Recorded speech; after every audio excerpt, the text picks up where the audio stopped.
wabarakatuh. Waalaikumsalam warahmatullahi wabarakatuh. Hari ini kita udah rekam ya. Hari ini tes lisan ya, ujian lisan UTS mata kuliah perencanaan pembelajaran inovatif. Dimulai dari kelompok 1, secara individu akan saya tanyakan terkait dengan materi yang ada di silabus ya. Untuk Nur Aziza yang pertama ya, di pertemuan keberapa membaca atau menguasai materi kuliah ini? Di pertemuan kedua. Pertemuan kedua. Oke, tentang hakikat ya, perencanaan. Silakan. Baik, di sini Aziza akan membacakan atau menyampaikan tentang pengertian perencanaan pembelajaran pada anak usia dini. Perencanaan pembelajaran anak usia dini adalah proses perancangan yang dibuat oleh guru sebelum kegiatan belajar agar perkembangan anak tercapai dengan secara optimal. Lalu, karakteristik yang ada pada perencanaan pembelajaran anak usia dini ini, yang pertama berorientasi pada anak, yang kedua bersifat fleksibel, yang ketiga belajar sambil bermain, yang keempat kontekstual. Lalu prinsip perencanaan pembelajaran anak usia dini yang pertama yaitu berorientasi pada perkembangan anak. Yang kedua yaitu menciptakan pengalaman belajar yang bermakna, lalu menyediakan lingkungan belajar yang kreatif, lalu mengembangkan imajinasi anak dan kreativitas anak. Baik Ibu. Ada berikan contoh tentang perencanaan pembelajaran di PAUD ya. Contoh perencanaan pembelajarannya yang pertama itu tentang temanya Ibu. Temanya tema transportasi. Minggu pertama yaitu tentang tema transportasi darat, minggu keduanya transportasi laut, yang keempat yang ketiga transportasi udara, lalu yang terakhir transportasi daerah. Kemarin kan sudah melaksanakan case method ya di TPA ya. Ya, TPA Label Pembangunan UNP. Bagaimana cara membagi tugas antar anggota kelompok? Membagi tugasnya yang membuat RPP berdua orang Ibu, lalu yang tes metodenya yang mencari solusi atau gagasannya itu dua orang juga sendiri. Lalu yang tes metode ketiganya itu membuat modul ajarnya baru berdua orang Ibu. Kalau Nur Aziza bagian yang mana? Yang bagian RPP harian Ibu. RPP.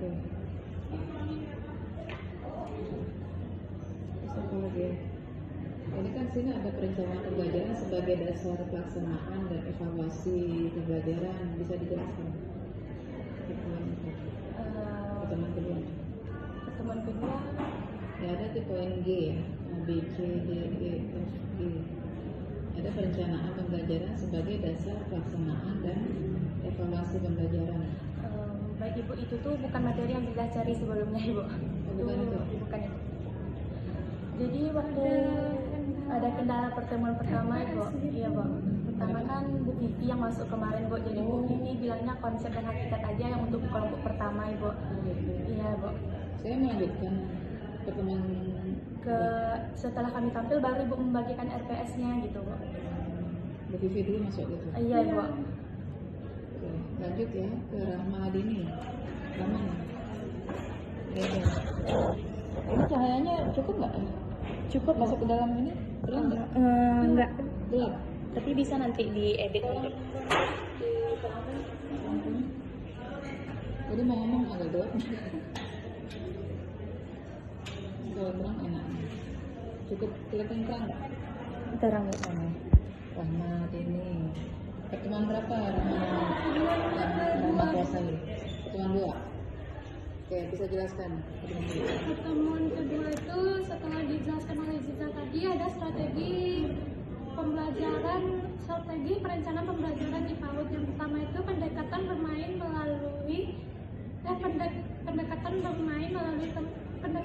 melalui bermain. Pendekatan belajar melalui bermain itu salah satu strategi penting dalam pendidikan anak usia dini yang menggabungkan aktivitas bermain dengan tujuan pembelajaran. Yang kedua itu proyek pembelajaran berbasis proyek, di mana anak dilibatkan secara langsung dalam proses pembelajaran. Yang ketiga teknologi pembelajaran. Teknologi pembelajaran itu memperkaya pengalaman anak dalam menyediakan permainan edukatif, Bu.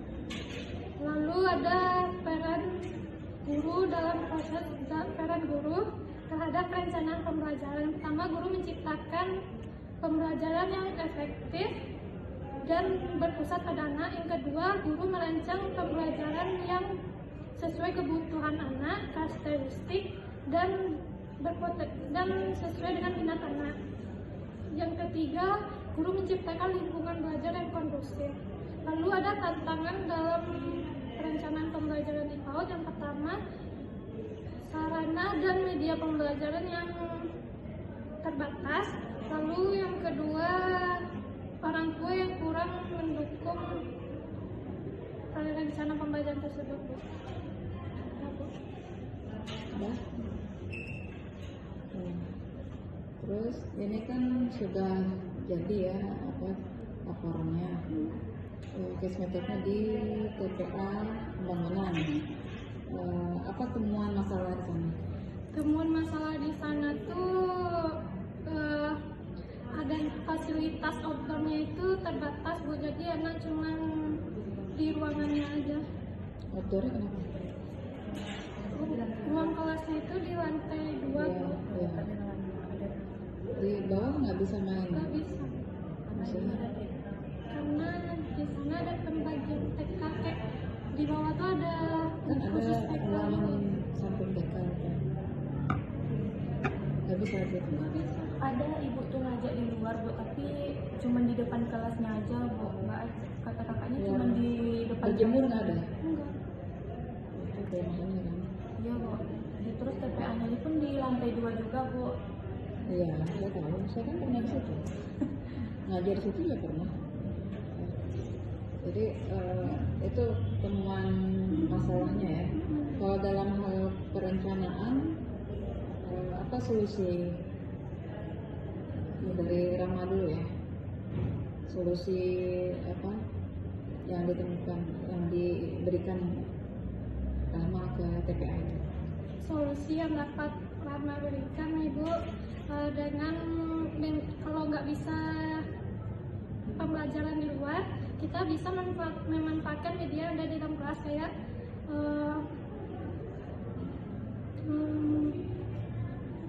Anak umur berapa ada ya? Bisa tutup.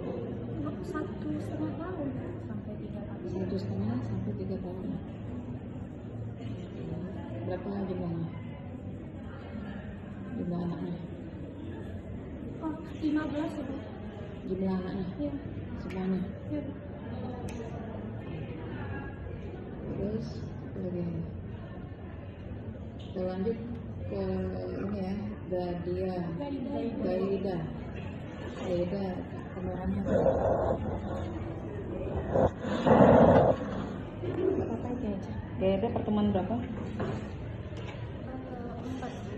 Pertemuan 4. Ya, poin yang pengertian, tujuan sama karakteristik analisis karakteristik anak. Ya, oke, silakan jelaskan. Baik, Ibu, yang pertama itu analisis karakteristik anak. Analisis karakteristik anak adalah proses mengidentifikasi kondisi awal yang meliputi minat, kebutuhan, dan bakat yang mempengaruhi proses belajar anak.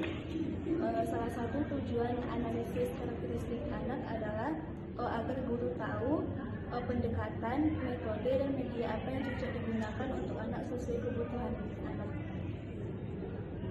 Selanjutnya karakteristik anak.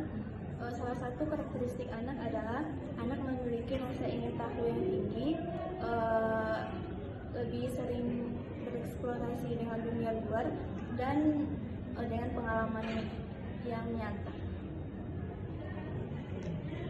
Udah. Terus terkait dengan case method di TPA pembangunan ini, kira-kira apa yang dilakukan Gaida sebagai solusinya? Baik Ibu, sebenarnya solusi yang bisa kita berikan mungkin di daycare itu bisa lebih kurikulumnya struktur kurikulumnya lebih dikuatkan lagi, diferensiasi pembelajaran sesuai usia anak, dan juga ruangannya bisa lebih kreatif lagi, dan yang terakhir semoga lembaganya lebih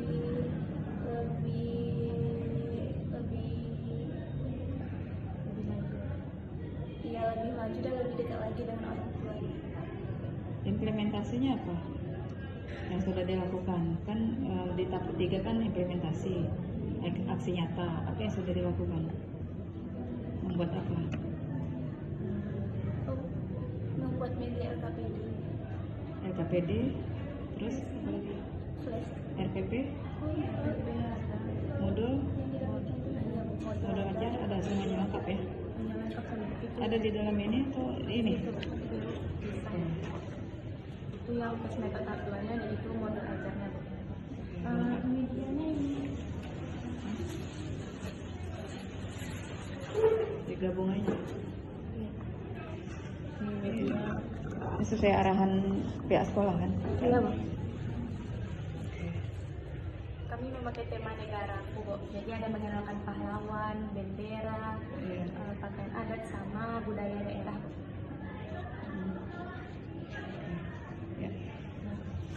Ini buat saya dulu ya, disimpan dulu, nanti dikembalikan. Oke, lanjut ke berikutnya. Silakan kembali ke yang 2 orang ke sini, yang 3 orang di pojokan dulu. Yesi Harvey. Iya, Ibu. Yona yang mana? Yona Natalia. Yang dibaca kemarin itu kebetulan pada pertemuan 3, Bu, mengenai DAP. 3. Ya, Bu, mengenai DAP, Ibu. Oke, silakan dijelaskan. Baik. DAP atau Development Appreciate Practice merupakan suatu kerangka yang membantu guru dalam rangkaian pembelajaran anak, yang dimana DAP disusun dengan tujuan mempermudah guru, yang dimana guru sebelum membuat sebuah DAP mempertimbangkan bagaimana karakteristik anak yang berbeda-beda, perkembangan anak, serta tujuan dari pembelajaran anak ke depannya. Kemudian DAP juga memfokuskan di mana pembelajaran itu harus berfokus kepada anak, di mana anak diajak untuk berkolaborasi dengan temannya, dan agar anak bisa mengeksplor sekitarnya dengan bantuan guru. Bisa diberikan contoh? Contoh DAP itu misalnya guru menyediakan sebuah ruangan kelas, yang dimana ruangan tersebut ditata sesuai dengan karakteristik anak atau minat anak.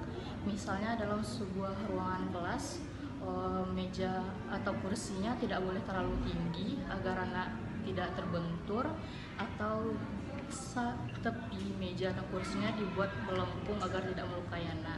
Kemudian juga disediakan sentra-sentra sesuai dengan minat anak, misalnya sentra seni, motorik, dan musik, kalau misalnya itu sesuai dengan perkembangan atau minat anak masing-masing. Terkait dengan case method di TPA Pembangunan Laboratorium UNP ini, apa yang sudah Yesi lakukan di sana? Kebetulan dalam pembagian tugas, Yesi kebagian dalam pembuatan modul ajar. Modul Apa saja itu modulnya? Di dalam modul itu kebetulan terdapat tujuan dari pembelajaran pengenalan mengenai negaraku, yang dimana misalnya mengenalkan anak pada tokoh-tokoh pahlawan, mengenai bendera dan kebudayaan Indonesia, gitu. Dan di dalamnya juga ada RPP bulanan, RPPH, dan RPPM yang dimana mencakup juga di dalamnya ada indikator perkembangan apa yang ingin dicapai dalam perkembangan anak, Bu. Ya. Oke, kita lanjut ke Yana ya. Yana pertemuan berapa? Pertemuan 2, Bu, tentang hakikat. Pertemuan 2. Pertemuan 2 tentang hakikat perencanaan ya, pembelajaran PAUD. Iya. Betul ya? Oke, silakan jelaskan dulu. Yang pertama yaitu ada pengertian hakikat perencanaan pembelajaran PAUD, di mana hakikat perencanaan pembelajaran PAUD adalah proses pembelajaran yang menunjukkan usia anak 0 sampai 6 tahun yang dilakukan dengan cara holistik dan menyenangkan. Terus ada juga tujuan hakikat perencanaan pembelajaran PAUD ini. Yang pertama yaitu mengembangkan seluruh potensi anak. Contohnya itu seperti mengembangkan konektif anak, seperti anak mampu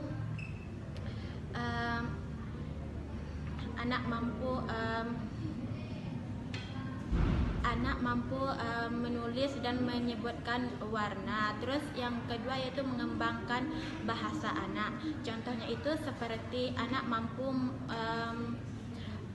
mendengarkan cerita dan menjawab pertanyaan sederhana dari guru. Terus yang ketiga yaitu ada mengembangkan seluruh aspek sosial dan emosional anak, di mana anak mampu berbagi sama teman dan berinteraksi dengan teman. Terus ada juga karakteristik perencanaan hakikat pembelajaran PAUD. Yang pertama yaitu berpusat pada anak, di mana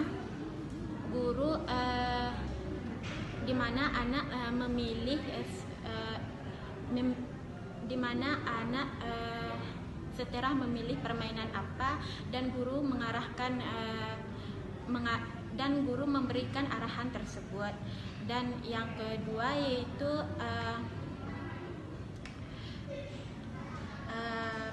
lingkungan yang mendukung, di mana lingkungan aman dan mendukung. Terus ada juga kolaborasi dengan orang tua, di mana guru berkolaborasi dengan orang tua tentang perkembangan anak di TPA tersebut. Ya, terkait dengan ini case method di TPA pembangunan laboratorium NP, apa yang sudah Yona laksanakan di TPA tersebut? Yang Yona laksanakan di TPA tersebut yaitu bagian modul pembelajaran, Bu. Di mana modul pembelajarannya ada Yona buat tentang identitas pembelajaran seperti tempat, lokasi, terus ada usia anak, contohnya itu seperti 2 sampai 4 tahun. Terus ada juga diskriminasi pembelajaran, contohnya itu seperti mengenal bendera, mengenal tokoh nama pahlawan, mengenal budaya daerah.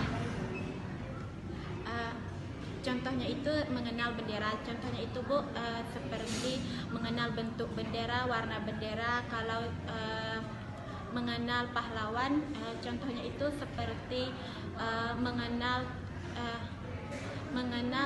tingkah laku pahlawan tersebut kepada anak. Terus bagian budaya daerahnya itu tentang pakaian adat, Bu. Terus ada juga tujuan pembelajaran modul tersebut. Yang pertama kan temanya itu tentang negaraku kan,